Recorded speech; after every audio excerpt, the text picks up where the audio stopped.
Southeastern Bow Hunter Podcast.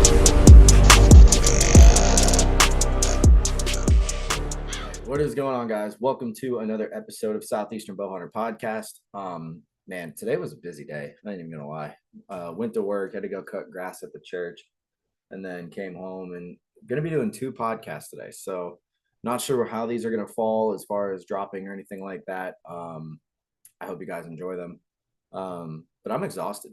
And the day's only like half over. So been a good day though. Been a good day. I hope all y'all have been doing good during your seasons. I hope you guys have been successful. If you haven't, I pray that you are successful this season.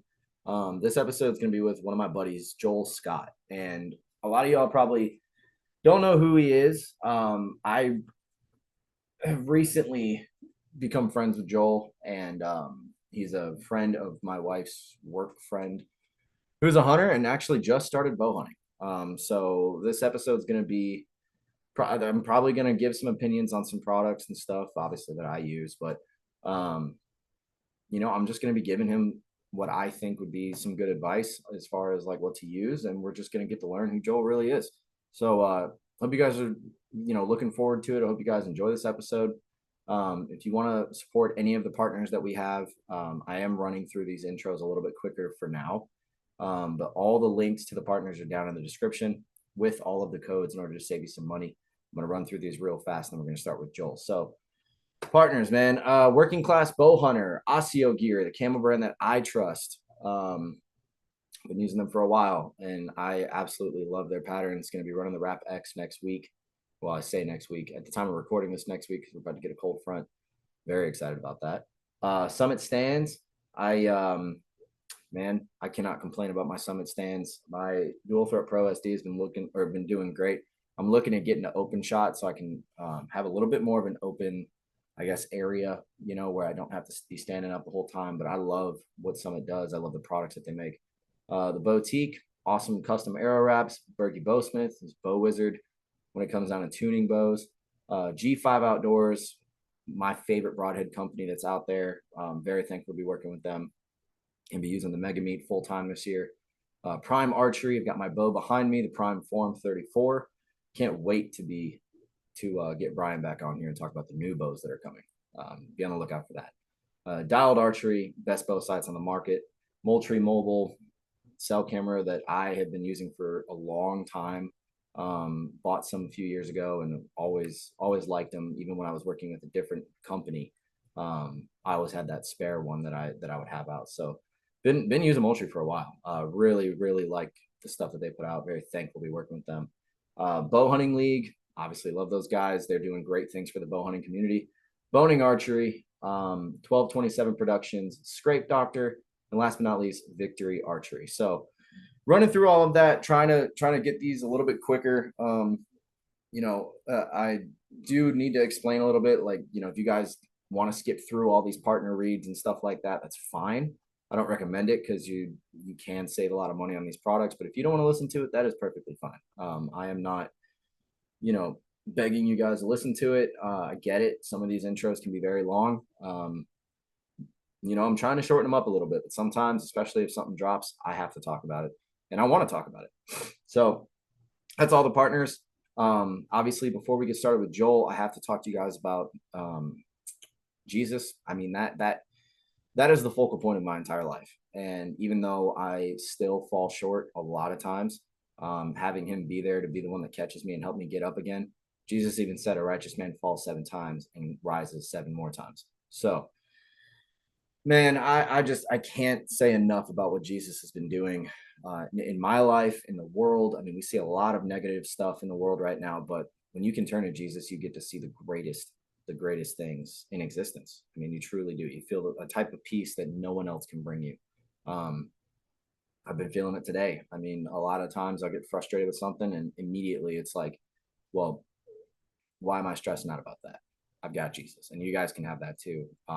So if you're interested and you want to, give him a chance, open up your Bible, listen or read the New Testament, give Jesus a chance because he will change your life. And that is, I'm living proof of that. If y'all knew me 5 years ago, man, the major change that there's been. And I have to give the glory to God. So that is the intro. That is a 5-minute intro. Not bad.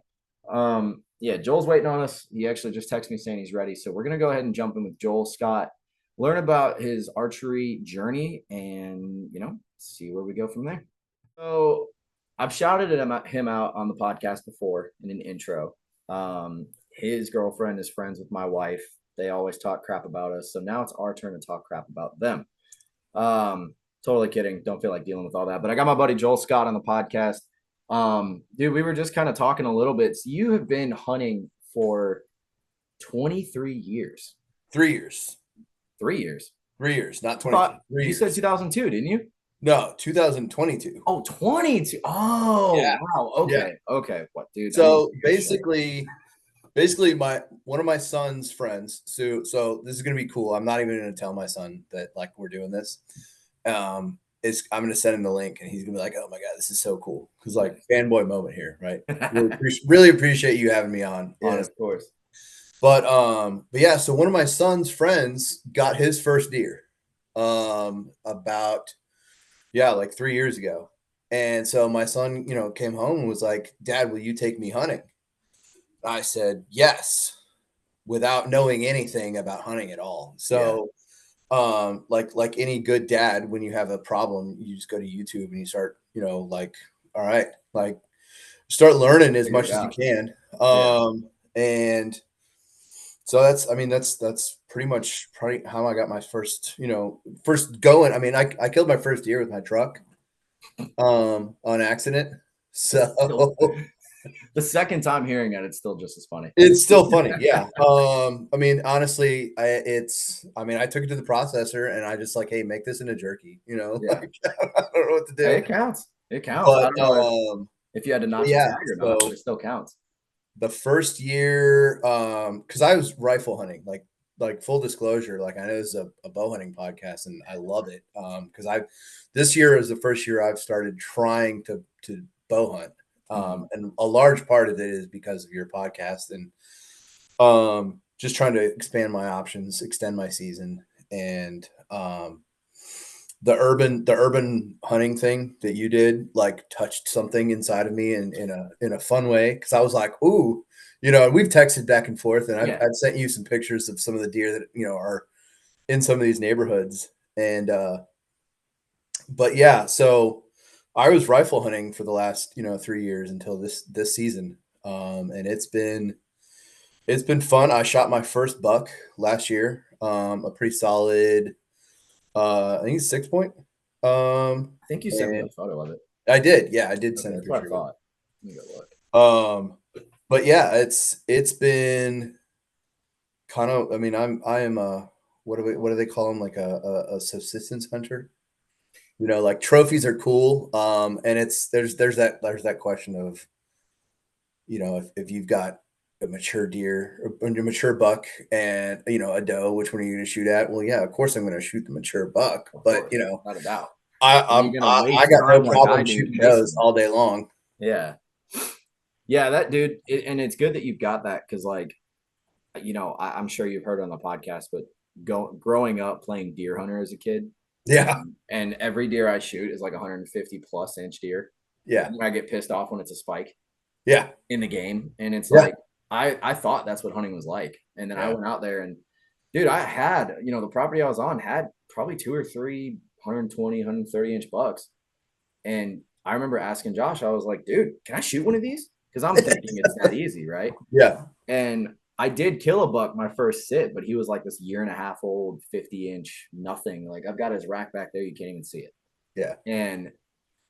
But that deer means more to you. That deer probably means more to you than like any of these other ones sometimes. Cause like that was your first one. Yeah. Honestly, and it's going to sound bad. It doesn't because to me, and this isn't a knock on gun hunting. You've heard me say it before, but to me, hunting is way easier. The first deer. It is. Yeah, like my first deer with a bow means way more to me than any other deer I've killed. Yeah. But I'm curious, like I guess we're just gonna dive right into that. But like what do you notice is like the biggest change from your gun hunting to your bow hunting? So I mean we kind of texted about it this morning, but so I mean I got blown out by a group of does this morning.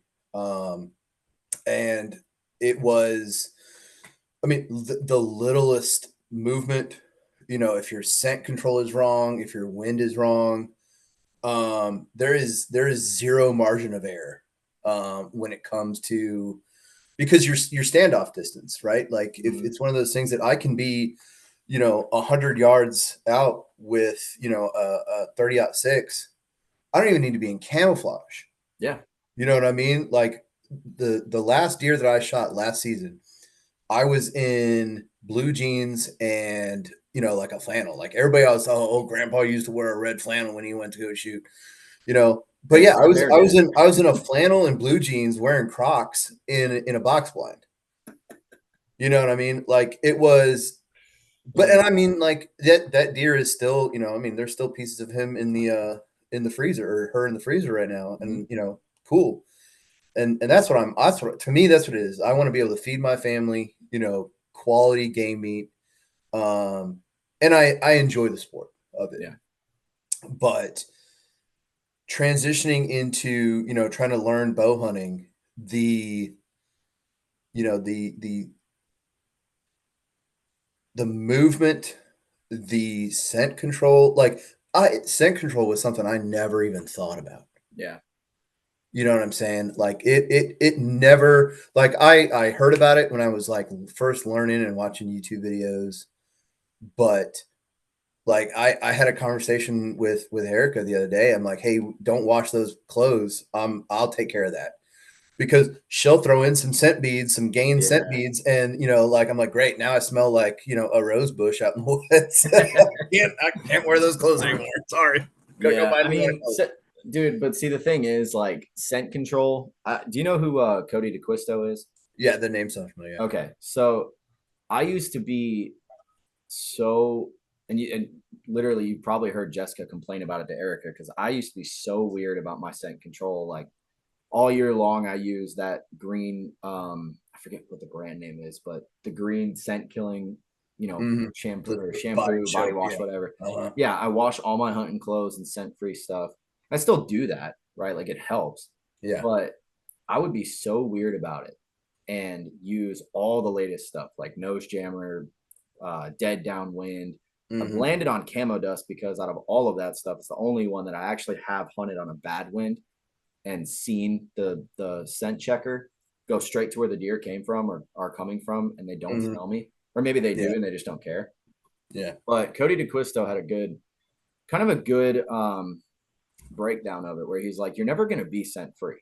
So the Yeah. main thing you have to look at is the wind and Yeah. learn like what the thermals are going to do and learn, Well, and that was interesting because this morning I felt the thermal change. yeah, And it yep, was, like it was one of those things that putting that two and two together of, oh, okay, that's what that, because like I've listened to it on your show, on a couple others, people talking about, the thermals, and I'm like, okay, but like whatever. Like I don't yeah, even know what that is. But I felt that thermal shift.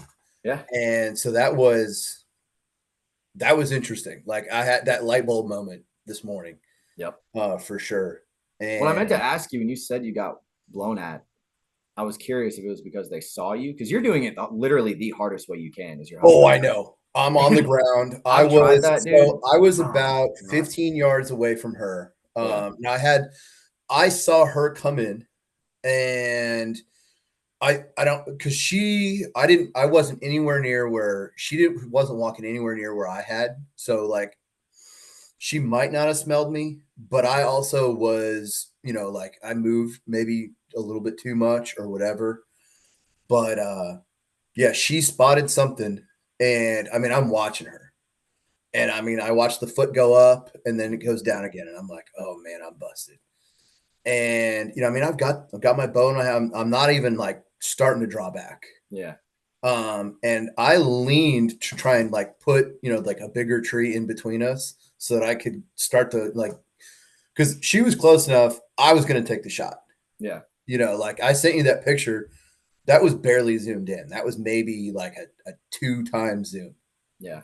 I was comfortable taking that shot. I would say within 20 yards, I would have made that shot. Mhm.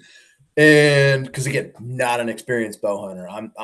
I'm not taking far away shots. I've only got 3 more arrows left. So it's one of those things. I'm pretty sure I can help you out with that. No. And yeah, we've talked about that before, but it's one of those. I put one into an oak tree and that thing shattered. The field point's still stuck in the tree. Whatever. But anyways, yeah, so she saw me. She blew. I sat there for probably another about 15-20 minutes because I've had that happen before, rifle hunting where, I'll have a deer come in and that something isn't right and they'll leave and then they'll come back. Yeah. The buck that I shot last year, I sneezed. Like I had the safety off of my rifle. I mean, I'm locked in, and as I'm starting to squeeze the trigger, I sneezed, and he was like, "Oh hell no," and lit out. I was so mad, and he came back about 40 minutes later. He circled back around, and I dropped him. So I was like, you know what? I'm not going to leave the woods right now, but yeah, so she saw me, she stomped, she blew 3 times, and then I watched 3 does run off back into the hill. And I'm like, man, this sucks. So what direction was the wind going? it was in my face. In relation to her. It was coming from her back into my face. Okay. And that was one of those things that like I felt that thermal, and I knew that like from a wind perspective, I didn't think she smelled me. I think she saw me. Yeah. Which that was just me fidgeting because I was excited probably. Oh yeah. Well, and that dude, I'll tell you right now, like, and you again have probably heard me say it, but I get more nervous around does than I do bucks. I mean, I don't know what it is. I see a doe and I start freaking out for some reason because in my mind, I'm out there to kill a buck. You know, I spend all summer feeding them, watching them grow, and kind of trying to pattern them. And a doe steps out, and I'm just like, I mean, I wasn't gonna shoot you, but I guess I probably should. And I mean, so we're both Georgia hunters. We've got 10 doe tags. I know. I can shoot a lot of does. You know what I mean? And so it's one of those things that, yeah, I mean, I get excited when I see does. Yeah, so. It's just, I don't know, man. I've shot at more does in the past 6 years than bucks, man. I think I've killed, let's see, 1, 2, 3, 4 bucks. Yeah. And I don't even know how, I mean, probably the same amount of does, maybe. Yeah. But I've shot at like 8 does. Like I shot one 3 weeks ago and it hit high and I felt terrible about it. And it's like every single time. We're not gonna talk about dude, it's ridiculous. But that's part of bow hunting. And that's what I want to do. And that's part of hunting too, because I mean it happens with rifle. I mean, it doesn't happen as often, and that's why I prefer morning hunting more than evening hunts, because I mean I have had more success hunting in the evening. But morning hunts, you got more daylight. So if you've got to track an animal, in my opinion, you've got a better chance of recovering that animal than, Now a buddy of mine just showed me one of those like black light flashlights where like the blood glows and everything like that. I'm like, okay, that's pretty cool. I might have to pick one of those up. Yeah. But yeah. I mean, I used to hunt strictly mornings just because it was more convenient, and I have more time in the morning than I have. Yeah, exactly. Yeah. And dude, I'm on the fence about it because I've killed more deer in the morning while hunting evenings. And I've lost more deer in the evenings than I have in the morning. I've lost 1 deer hunting in the morning, and that's it. Yeah. And that was the one a couple weeks ago. Yeah. Other than that, every other deer has always been in the evening. And I'm not great at blood trailing. Like I'm really not. And I need something which is why I shoot that mega meat, because that mega meat leaves a red carpet. Oh yeah. Oh man, I watched some videos as soon as I heard you start talking about mega meats. I started watching videos of them, and it's funny because I get the the algorithm, because they're all listening. So I'm getting targeted ads for mega meat now, which is fun. But yeah, I saw some like reviews of some of those, like like the wound channel and everything like that. And I'm like, oh wow, that's nuts. It's gnarly, dude. I mean, I'll say, and I'm not blaming the broadhead. Obviously, it was my fault. But like shooting the dead meat, it's the 1.5 inch cut. Yeah, it's still, if you make a good shot on that. All right, I'm curious. What size? I'm pulling it out right now. I mean, that's about an inch. Yeah, that's the God, I can't remember the name of that broadhead. I know it. I've heard it a million times. I don't know, but these I cut myself on them. They're razor sharp. So Yeah, well, and the thing is too, like, and you'll see it as you bow hunt more and you try different things, like fixed blades. I mean, I used to be a fixed blade guy. Like yeah, and the reason, so it's really kind of ironic. The reason that I went that route was because I had a mega meat pre-deploy and gut yeah. shoot Oh straight wow, through a okay. doe. And I was like, I don't ever want to do that again. So I switched and I killed one deer with a fixed blade, lost two to a fixed blade. And then I started thinking about it. I'm like, well, wait a minute. When that broadhead opened up, it's not because of the broadhead. It's because I Yeah, didn't change the clip. yeah, And so it was loose and it was user error yeah. once again, Well, and it's So it's one of those things that we have a responsibility to the animal, in my oh yeah. opinion. I mean, it's the same thing with rifle hunting. I mean, like if the only time you shoot your rifle is in a deer stand, and you're not proficient with that tool, Mm-hmm. then you're not ethically harvesting that animal. And Yeah. I mean, I shot at a doe during our like 1 week weekend rifle doe season here, a week and a half, 2 weeks ago, Yeah. and I missed. And I'm a proficient shooter. I had 20 years in the Army. I can shoot. Yeah. And it occurred to me that I hadn't shot that rifle since the last time I went deer hunting. And Yeah. so like I was like, you know what? That is not fair to the animal. That is not fair to me and my ego. More of a humbling experience. And It's oh like no, God but being it like, really hey was, man. because it was an easy shot. It was like 60 yards. Yeah. And I mean, I had perfect light, I had no wind. And with a 30-6, there's no reason that I should have missed a 60-yard shot on a doe broadside. But But how well was that rifle? Like, was it stored away? Did it get bumped? I mean, honestly, it was thrown in my closet, and it there you sat go. in my closet until I pulled That's it out why. for that weekend. That's And so why. yeah, I mean, I went and I took it to the range, and I dialed it in, and there was not an insignificant amount of adjustments that I needed to make. So I'm glad that I didn't actually hit her, because I mean, I very very easily could have gut shot her or wounded her or something like that, and that Yeah. would have broke my heart. I mean, I get you know I get emotional when I kill a deer. And so it's one of those things that, I mean, I every single time it gets to me, Oh because yeah. that is, that animal gave its life so that I can feed my family. And you were And gonna hate bow hunting. yeah, Dude, no, I trust mean, me. So 2 years ago when I shot these two does 2 days in a row, right? mm, And you've probably heard about one of them. Have you heard about Mary the Holy Doe? I have heard about, yeah, I heard the Yeah, story. yeah. Yeah. So that one was the first time I've ever failed at killing a deer with a bow. Now that Yeah. was only the third deer I ever shot with a bow, right? Yeah. But that one was kind of like, all right, I made a mistake, whatever. Go out the next day, and And that's do it again. when that broadhead pre-deployed. Yeah. I gut shot this doe. Yeah. Dude, I almost hung it up. I Yeah. really almost did, because I Yeah. was sitting there in that stand, like, and I could see her. I mean, I knew she was gonna die, but I'm just like, Yeah. what am I even doing? Yeah. You know what I'm saying? And you're gonna ask yourself that question a lot. Sure. Well, and that's like I said, is we have a responsibility to the animal, Mhm. and to ourselves, and to the broader community, I think. So, I mean, yeah. Yeah, it's just bow hunting is the best thing in the world when it comes down to like,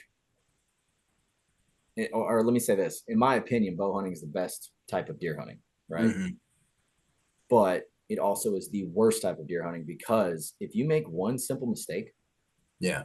you're going to absolutely question everything that you've done. Like the bow behind me, I was shooting it all year, and Yeah. I was dialed. I made sure that everything was hitting good. As soon as I shot that doe, and I knew that it was high. I mean, I literally let the arrow go and it hit her, and I go, too high. And I watched her run off, and I knew that it wasn't gonna be a lethal kill. And it just takes time, dude. I mean, Yeah. I think I told you before when you were getting into it that, like, practice, practice, practice. And eventually you'll Oh, get to a point where yeah. you don't need, like, I haven't shot my bow in, I think I shot it Monday right before I went to sit. That's the Yeah. first time I shot it in over a week. And Yeah. everything's still dialed. It's still good. Mm-hmm.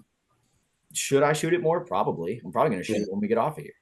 But you'll eventually get to a point like during the off season where you don't have to shoot every single day, Mm-hmm. 50 arrows a day. Yeah. No, I mean, I enjoyed it. I mean, I set up a little, archery range in my backyard, and I mean, I'd go out there for about 15 minutes in the evening, and send a couple arrows, and it was, I mean, honestly, like, it's a different type of relaxing. Like, I'm stressing myself because like I'm learning something new, Yeah. and I'm not successful. Even a high percentage or medium percentage of the time. I mean, like I said, I sent 2 arrows into the woods and I have never found them. They're gone. Who It's the knows most where they are? relaxing, stressful thing you'll ever do. Well, but It's the best way to put it. it's a different type of, like when I'm shooting a rifle, okay, yeah, you've got rifle, basic shooting fundamentals. Again, I'm familiar with that. Like, that's easy second nature. This is me learning something completely new. There is a physical component to it where there's a strength requirement. And the littlest thing changes so much when that arrow, when you let go of that arrow, you know, and just the science of how an arrow flies. Like, just when I got into like learning about that, because just the autism kicks in, and now I got to learn everything about this new obsession that I have, right? So it still is a humbling thing to know that, or hey, I am trying to go harvest an animal using a skill that I am still learning with a tool that is relatively familiar. I mean, I made bows and arrows when I was a little kid. I watched Robin Hood, Prince of Thieves, and I definitely was like, heck yeah, I'm doing this. Yeah. The technology we have now, dude, it's way, way beyond that. And some of the bows that absolutely. Just come out, and that's, it's fun to like, I've watched some of the videos of like traditional bows, handmade bows. Yeah. And I mean, but the, shooting this compound has been really fun. And then, what are you shooting again? So it is a Bear Cruiser. Okay, got it. So yeah, I mean, it's there's nothing fancy about it. Hey, I don't think you can kill something with it. Yeah, I'll kill something with it for sure. That is definitely capable. I mean, it's a 60-pound draw. And that in itself, I mean, I'm not a small guy. And the first time I tried to send an arrow downrange with this thing, I was like, what did I get myself into? You're using muscles you never knew you had. I remember when Jessica pulled her bow back for the first time, and I had it set on 40 pounds. And she's, she can give me a run for my money in an arm wrestling match, like no joke. And I'm shooting 70 pounds like it's nothing, right? Yeah. And it was actually kind of funny because we were at the range and she clips on and she's like kind of doing the whole like pulling it in. And I was like, no. So I had her let down. I was like, you lean forward, and bring it all back in one motion. And she did it, but I could tell she was struggling just a little bit. And I started kind of chuckling. I'm like, yeah, you want to tell me you're all big and bad and strong, but go grab my bow and try and pull it back. And she grabbed it and like it just got about that far and couldn't do it. Like, yeah. Well, and doing it from a seated position or kneeling, because like I said, I mean, I'm hunting from the ground right now, and I've got a little stool that I can bring out and sit on it like that, and that helps a lot. But that's how I started practicing from a seated position on the little hunting stool that I bring out in the woods. Yeah, if you can get good on that, once you get in a stand and you actually are standing up, and dude, it's gonna be so much easier. And that's the same thing I did. I was hunting in a ground blind for 2 years before I ever got up in a tree stand consistently. Yeah. So yeah, dude, I'm excited. I really am excited to do the public land hunt later next month out here. I really hope that you have a stand at that point, because if not, I mean, I've been trying to think of a spot where I'm I'm like, all right, go I'm over here. cruising. I'm cruising on Facebook Marketplace right now. I've got two that I've got my eye on, Okay. but Well, I'm trying to work something out. I'm trying sure. to work something out. We'll see. I don't want and I know what you're talking about, and Yeah. it'd be really cool if it does work out. Still waiting But on an email. I haven't gotten it yet. but no, I actually scouted some. So there's two WMAs that are near my house that are, one of them is archery only. And I'm like, okay. Where are you guys at? So, well, all right. She's up in Coweta. I'm down in Marion. And so most of the like private property that I've got permission to hunt, whether it's, bow or rifle, is all private land. And I last lost access to, like, I mean, I shot 3 deer on this property last year, and he's just like, "Hey, look, it was what it was, Yeah. And so I don't blame him for it whatsoever. So I scrambled and started knocking on some doors, and sending out a couple text messages, and then just started cold calling people. I'm like, "Hey, I know you've got some property, Yeah. but that went really well. I mean, 2 out of the 3 people said yes. No way. So yeah, and I mean, I offered. I was like, "Hey, look, I'll share deer meat with you. Like whatever. What do we need to do to get to a yes?" Yeah. And the one guy was like, he's like, "I don't even. My family doesn't even eat it, but like they terrorize our garden. So you're welcome to you're welcome to take anything you want." So I'm excited about that. And then one of my coworkers is out in Alabama. And he offered. He's like, "Yeah, you're welcome to come over." And actually, I think I'm going to take Erica to his place because he's got some really nice, like very, very nicely built box blinds on his property. That Have you looked at like the Alabama tags? Like, do they have? Because I've kind of dabbled in it a bit. But do they have like a couple of day tags, or do you have to? I honestly, I haven't. I have agreed that I'll come hunt this guy's property, and I have not looked into what I need to do it. Okay. But I'm going to take care of it. I'll definitely do that, especially talking about it on here. Of course, I know. No, we want to be legal about everything. Yeah, yeah. But I mean, there's his season doesn't start until November, so I've got to figure that out. Dude, Alabama's weird, man. I wish Georgia would kind of do what they do in some ways. Me and my buddy were just talking about this yesterday, I think. How like a lot of our deer, I mean, there's still guys that have fawns with spots, which means that doe got bred in February. Well, and These bucks aren't dropping until March. I see fawns out behind Erica's house. I've sent you pictures of them. They're still itty bitty. I mean, they're not still on the teat, so to speak, but they're still little. And now, granted, these are neighborhood urban deer, so who knows what their situation is out in the little woods that they do have. But yeah, I mean, I've seen trail camera pictures from my property where there are still young deer out there. I think, and I know people are going to rip me apart for this, but I would like to see our season start when it starts and have basically bow season be from opening day to the end of January. That's a regular bow season. Yeah. And then if they want to do the extended archery, have that go like 2 weeks into February. Yeah. You know what I'm saying? Because, I mean, I have maybe a spot or two I could go to with a buddy that's got extended archery, but January, I mean, I've seen them still fighting middle of January before. Yeah. So, well, and the weather's better. It's colder. You know what I mean? Like I'm sweating in the woods at, it's like this morning, it was 60 degrees. Yeah. And I can't wait for next weekend, man. It's going to be 42 on Saturday. I'm so excited. There's going to be a lot of deer that die that day. Yeah. On the 25th, I mean, it is the 25th, as far as I have seen in Georgia, is like the best day. If you've got a mature buck that is kind of sticking around, your best chance of killing him is on the 25th. Well, and what kills me is, so I've got stuff going on the 25th, but the 26th, I'm going to be in the woods all day. Do it. Like I already told Erica. Yeah. The time frame that I've seen is basically from the 23rd to like November 5th. Yeah. Maybe is like when you really do have the best chance of the oldest deer on your property daylighting. Mm-hmm. I mean, I've already been seeing bucks. I've been seeing bucks spar for like 2 weeks. I don't think I sent you the video, but I had a buck this morning trailing a doe. I had Oh, okay.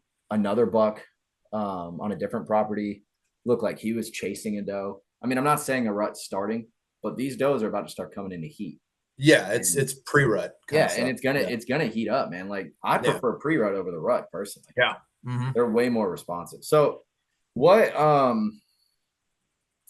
I guess what is the next step as far as your archery bow hunting journey is concerned? Are you looking at getting another bow? I know we were talking about tree stands. Yeah. You thought about So switching to mechanicals? Like what's my up the next? next step for me is some kind of a stand. I actually thought about trying to set up some sort of a saddle type because I've got rock climbing gear, which Yeah. how is that any different than a saddle? You know, Not. a little bit less little bit less comfortable, but really all the tools. And I'm like, Oh, yeah. okay, so if I can get up in a tree wearing a rock climbing harness, okay, why not? I I just mean, got to if you dig had it a set out. of sticks, dude, and a platform, Yeah, that's you'd be it, fine. right? And so right now that's my next thing. Interestingly enough, Eric and I were in Colorado a couple weeks ago, and we went to a Bass Pro out there, and so I was looking at some of their bows, and I'm like, oh my god, you know, I'm like, because I got a really good deal on the bow that I have. Yeah. And so I had no concept of what some of these really nice. I picked up a Hoyt, and I was like, as soon as I saw the price tag, I'm like, no, I'm gonna put that back right now. I'm not even gonna look Yeah. at it. Hoyt's a good bow. They're very pricey. Oh yeah, I was like, this is nuts. But it's interesting because I know more people that are starting to dabble in archery. I've a really good friend of mine. He actually was my volunteer fire department chief. He just got a crossbow, and you know we were talking this morning because I sent him kind of the same rundown of how I got blown out, and he shot a doe. He shot his first deer with a Yeah. crossbow a week ago, and he's like, man, this is a completely different, like because he was an exclusive rifle hunter for the Yeah. longest time. And we had talked about it, and he and I were talking about just again, it's extending that season, Yeah. giving yourself more opportunities. And I mean, I swear that the closer I get to retirement, I am more busy. So the Yeah. giving myself a longer window to get out in the woods and get on an animal, and that's really why that's the whole reason that I picked up archery in the first place Yeah. was Get I out there want more. to expand my options. Yeah. I mean, I will say, like, because I did all three, right? I went from rifle to crossbow to bow. Mm-hmm. And I wouldn't necessarily say it's that much different, in my opinion, like feel wise or anything like that from rifle to crossbow. That's also because most of my shots weren't over 20 yards. Yeah. So, I'm sure going from a long range shot like 200, maybe 300. I don't know where in Georgia you're going to do that, at least in I don't know anywhere in Georgia that you shoot but that far for a deer. That's yeah, crazy. but like, going to the vertical bow, I I learned that I like that challenge more, you know? I'm enjoying it. Yeah. Absolutely. So It's frustrating for sure, I think if you go Um, down the rabbit hole though, you have to be careful because you're gonna run into, and I'm sure you already have like the stuff you've looked into, but trust mhm. me, there's way more. Oh yeah. And I went from I I used to be the guy that would argue with people on here like, oh yeah, man, my $300 bow, it's just as good as a $2,000 Hoyt. And now I'm shooting a flagship bow, and I'm like, nah, Mhm. there's no comparison. Same Sure. thing with the arrow weight. I used to say heavy arrows were king. Now I'm about midway. Yeah. Mechanicals and fixed blades. I don't care what you shoot at this point. They're both going to kill a deer. Yeah. I prefer a mechanical because it's better blood. It's more hemorrhaging. It's a Mhm. bigger hole, but it's not as reliable when it comes down to penetration as a fixed blade. So it's really Yeah. up to you what's important. Um, Dude, the rabbit holes are just wild. And then once you start looking at the bows, my God, you might as well throw it out the window. All these bows. I mean, like, No, and seriously, it's one of those things that I what's next is I proficiency, practice, and I feel like, all right, hey, if I can get proficient with a $300 bow, yeah, then all right, now I can go get a $1,500 bow and justify the expense. yeah, Because I mean it's one of those things that, yeah, I mean the rabbit hole of, and that we don't I'm neither one of us are operating on an unlimited budget, so it's one of those things that, it's I say it all the time, like this is kind of my one big hobby, yeah, like I really got into, when my son asked me to go hunting or teach him to, take him hunting. All right, and that's got it. Now this is, there's a very distinct or a real purpose behind it, other than, yeah, putting food on the table. So getting good at something it takes time, yeah, and practicing and improving the hard skills, and then going and getting different equipment, and then starting over again and practicing with that equipment. And that's, I mean, there's no guarantee that, this season, 25 to 26 deer season, I'm going to kill a deer with a bow.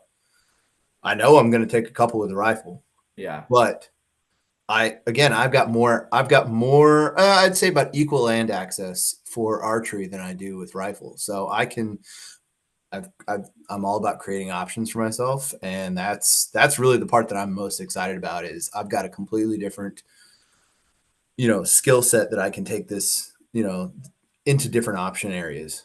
And yeah. that's exciting for me. See, I think I'm hopeful for your season, honestly, because every time that you've texted me saying I'm in the woods, man, what's happened? There's always a deer there. So Well, and that's the thing, is I got no problem getting on deer. yeah, It's getting on deer and getting back to a full draw. And I mean, I've yet to send an arrow at a deer.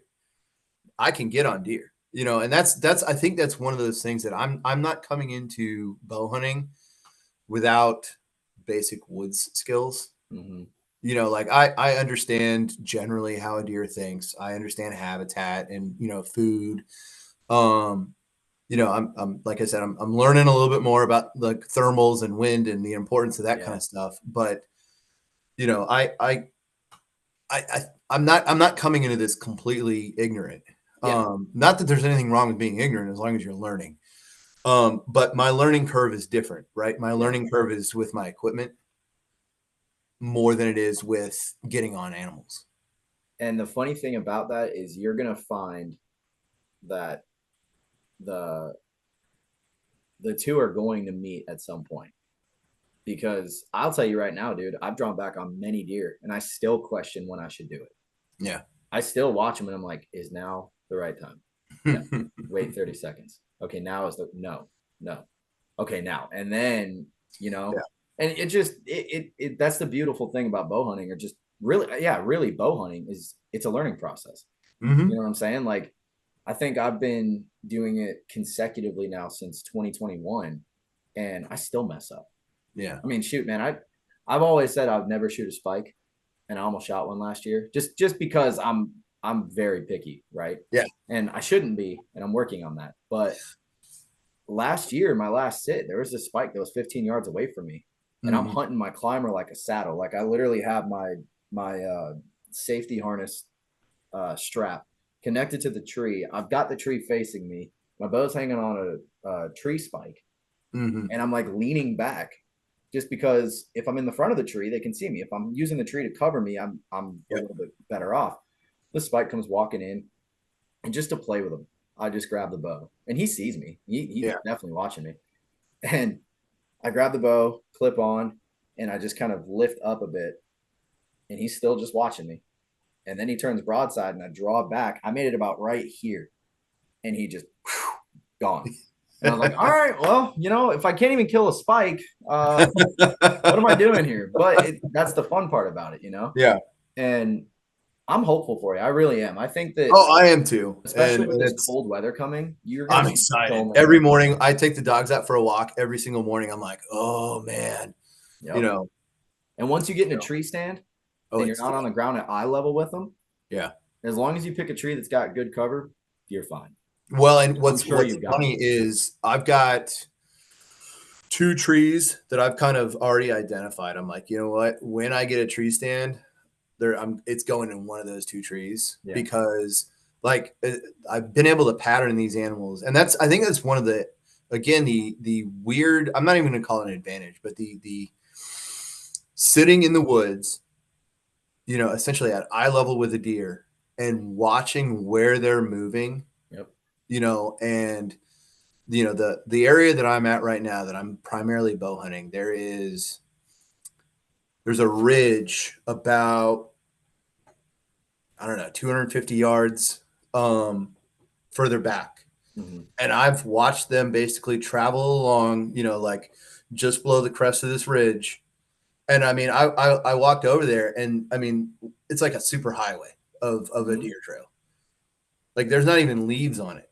And this is an oak forest. God. There is so much deer moving down this trail that there's not even oak leaves on it. You know what I'm saying? And so I'm like, okay, got it. This is great. I know where they're coming from. I know where their bedding is.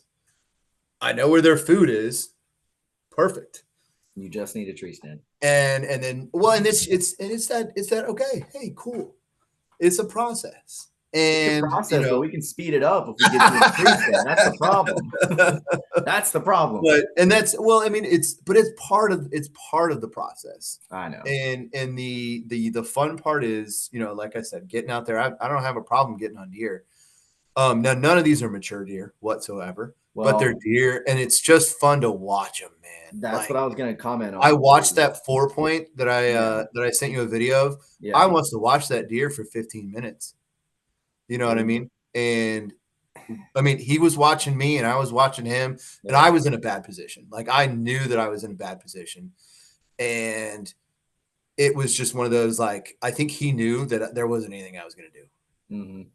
And that was the only reason I got to watch that animal for as long as I did. But are you setting up on this trail? I was set up on the trail this morning. Okay. Yeah. I will almost guarantee you at some point this season, especially during the next month, if you get a tree stand and you set up in the perfect spot where when the thermals rise or drop or whatever, you won't get winded. Yeah. Go out there on the right wind, you're going to see a mature buck run through that trail. If you have does running through there and you got little buck, there's a big one around somewhere. I was going to say, there is so many does around here. I sent you that picture of, I think there was 8 deer in that picture. Now they're around a corn pile and a salt lick, but don't matter. There was 8 deer hanging out in one spot, and they're all, I mean, there was 3 of them were super mature does.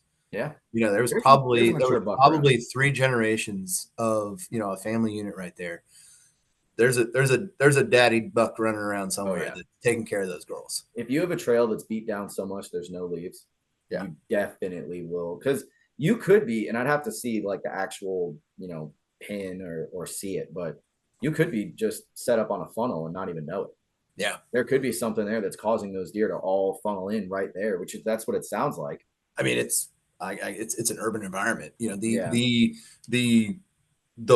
human pressure from, the neighborhood, and then there's some roads further back. Basically on the other side of the ridge, there's another road. Yeah. So there is about maybe a half a mile strip of woods. And I'm on the closer end of the neighborhood side of this strip of woods. Dude. And it's just thick with acorns. It's great. It's a great spot, man. Oh, I can tell. Especially people being around. That's the key. That's one thing. Like when I hunted the 1 acre I had last year, those deer watched me feed them all summer long. They knew who I was. Yeah. Even when I was hunting, they would sometimes look in the tree. There was one doe. I ended up actually shooting her and lost her, but we're not going to talk about that. But she would be the only doe that would run in there and blow at me. Every other deer would walk in, kind of glance up and be like, "Oh, what's up?" and then just go back to what they're doing. Yeah. So the fact that you have that much human pressure around, they're used to it, which is probably why they're still showing up. And even though they've seen you a couple times, they don't care. They're probably looking at you like, what is this guy doing out in the woods? Yeah, what are you doing? why are you sitting here right now? And they're Yeah. just gonna mosey on their merry way. Yeah, dude, I don't know. I'm excited for you. I mean, public land is gonna be, I think, because we were planning on going the weekend of the 14th, I think. Yeah, 14th through the 16th, one of those days. I have yet to do any scouting. And what's ironic is that public land, I have a quota hunt to go on the week after. So yeah, that's two weekends that my normal spots are gonna get a break, but it's gonna be fun, dude. It's gonna be a lot of fun. I'm really gonna do everything I can to make sure you get a tree stand by then. And if you end up getting one beforehand, and I'll let you know. better. Yeah. Yeah, dude, I'm really excited for your season. I once you're ready to, upgrade to a newer bow, let me know, and I'll see what kind of strings we can pull, because I think you'll really like Prime. I don't know if you've ever shot Prime, but this is the only bow I've ever shot. Is this, dude. So you haven't even gone to an archery shop yet? No. Oh, buddy. No. All right. Man, like when I say that this is I'm so new to this, like I got this from my buddy, like I cleaned it all up. I waxed up the strings, and I kind of inspected it, make sure that there wasn't any like obvious mechanical problems. And I mean, I took it in my backyard and started shooting at I had piled up a bunch of hay bales. I mean, like I didn't, at first I didn't even have a real target. So, I mean, I went and got one of those foam blocks now, but I started taking paper plates and all right, hey, if I can hit a paper plate, consistently with 3 arrows at, I think I started at 10 yards. All right, I'm gonna back up to 15. And all right, hey, I'm gonna spend, I'm drilling this paper plate at 15 yards. All right, I'm gonna back up to 20. Yep. And the furthest I hit that paper plate was 35 yards. And it was, like my pins were so like they weren't even on the thing. It was one of those like, all right, well, I'm just gonna send it and see what happens. Yeah. But no, I mean it's just practice, man. And it's using what I have to learn this new thing. And it's been a fun journey. Well, I can tell you that Erica is going to hate me this off season. If I'm able we got to get together. We're not that far apart from each other. I know. It's funny because the girls were talking today. They're like, when are we going to get together for a date? Dude, I know. Jessica was like, he's so excited for y'all's play date. I'm like, you need to stop doing that. I was like, girl, God, you make it sound so bad. Like, we're going to kill things. Okay. Yeah, we're doing manly things. Stop making it sound like I'm 8. We're gonna kill. Yeah, we're going in the woods. Yeah. Kill. But what's that Theo Vaughn quote about, going hunting? What are you doing up there? You're just eating beef jerky. Dude. Kill a deer with a spoon like a real man. But yeah, we need to once this season's over, we need to go up to one of the shops.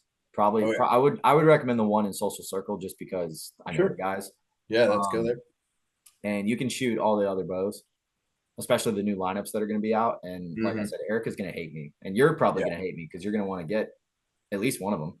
Yeah. I mean, it is, that to me is the most fun part. And, bow hunting's fun. I love it. Right. And the chase is really what I enjoy. But then once off season comes around and all these new bows are out, I'll spend 3 hours just up at the shop. Like, all right, set these 5 up on 28-inch draw and let's shoot them. Let's see which one. Even though I shoot Prime, I still want to shoot all of them to see if there's any. Well, yeah, no, and it's I've done the same thing with rifles. I mean, I shoot a 30-06, because there isn't anything in North America on 4 legs or 2 that I can't put down, with that thing. And I'm hold on. What are we shooting with 2 legs? Sometimes raccoons stand up on 2 legs, and I had to clarify that. You never know, though. Clarify that. Like, all right, that's a whole different podcast, buddy. That's the Second Amendment podcast. We can get into that. Yeah. But no, but yeah, I mean, like the archery thing is, again, it's the same thing with rifles though. Like I said, is all right. Hey, shooting this 30-06. I shot Erica's dad's 308, Mm-hmm. and I was like, wow, okay, this is different. It's way But different. again, the fundamentals are, the same. Yeah. Again, like I was talking about, all right, hey, if I can get halfway decent with this $300 bow, or whatever, all right, now I can try something else that's got a little bit more, a little more bells and whistles. Yeah. So, Well, and the thing is too, man, and I guess we can wrap it up on this, is like these newer bows and stuff, they don't, I really hope Prime doesn't get mad at me for saying this. You don't need it, right? yeah. I have been shooting bows long enough now that it's like, okay, I was shooting budget bows for Mhm. years. I mean, I still have one of them back there. Yeah. And I can firmly tell you the draw cycle is completely different. The Yeah. Prime is more stable. It feels more solid. It's quieter. It's faster. All this other stuff. But you don't need it. I mean, Mhm. Fred Bear killed a million animals with a stick and string. Yeah. So you don't need it. Yeah. But we've honestly convinced ourselves that, like, oh yeah, if it's, I mean, PSU just came out with a new bow that I was shocked when the speed rating came out, because Yeah. again, I don't know how much you've looked into them, but like a lot of these new bows will be like, oh yeah, 340 foot a second, and you shoot it and it's like 325, Yeah. right? It's all kind of inflated. PSE comes out and says, hey, this new bow shoots 350, what was it, 357 foot a second, which is unheard of. Yeah. And it shoots 351. And I'm just like, holy crap. Yeah. And you can shoot. I was watching a video before we jumped on here because I had a few extra minutes, and it was Scotty from Bow Talk, and he Mhm. was shooting them, and he shot a 500 something grain arrow. It was still 276 at Yeah. 29-inch draw and 70 pounds. And I'm like, that's insane. So the The autism is fun with this one, where oh you really get in the rabbit holes, and you can really get, and this is, like you said, we'll kind of end on this, but at the end of the day, whatever tool you decide to use, and there's nothing, you should improve your toolkit, mhm.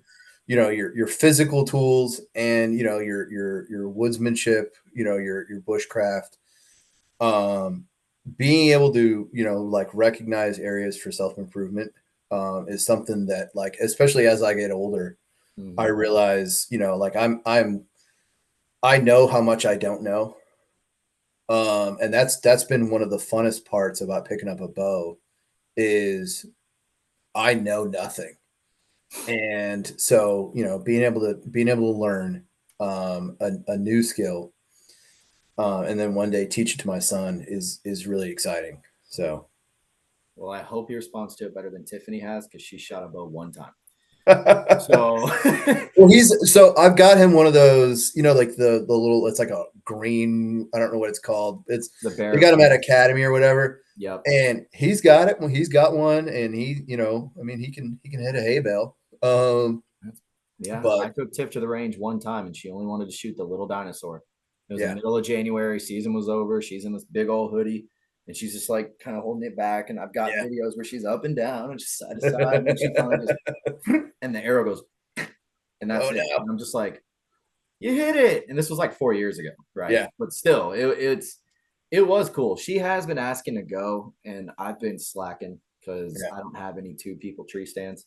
I used to have a ground blind, but then it got destroyed, which I'm not going to talk about that because it still is an open wound. But anyway, I told her, I was like, look, man, one more year, let me get a ground blind, then I'll get this crossbow restrung or figure something out, and you can go out there and you can shoot something.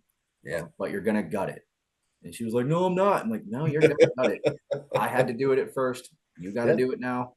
And it is fun. I mean, getting the kids involved is definitely, like, I feel like something that every single hunter that's a father needs to do, or mother. Or mother. Yeah, I would add that too. Like, I have seen, I mean, it's really. I'm trying to remember where the quote was, but there's 4 stages of hunting, where you're hunting, and then you kill your first deer, and then you start taking other people hunting, and then they kill their first deer, and Yeah. that's the pinnacle. You passing that knowledge and that skill set onto somebody else, that's how we have future sportsmen. Yeah. That's how we have future people that care about land conservation and, protecting animals. And, that way my grandkids and my grandkids have deer to shoot, so.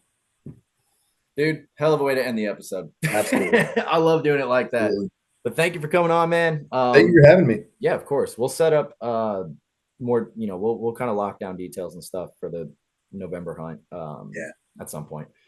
But yeah, tell Erica thank you for allowing you to and your wife for setting this up, man. Yeah, dude, I'm telling you, she is literally like my agent sometimes. She's your agent, man. It's ridiculous. I'm not gonna pay her, but she just went on a real nice trip to Nashville, I think. So she got paid in advance.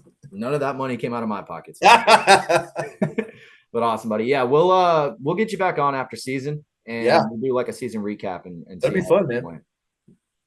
Cool. Well, I appreciate it, buddy. Thank you.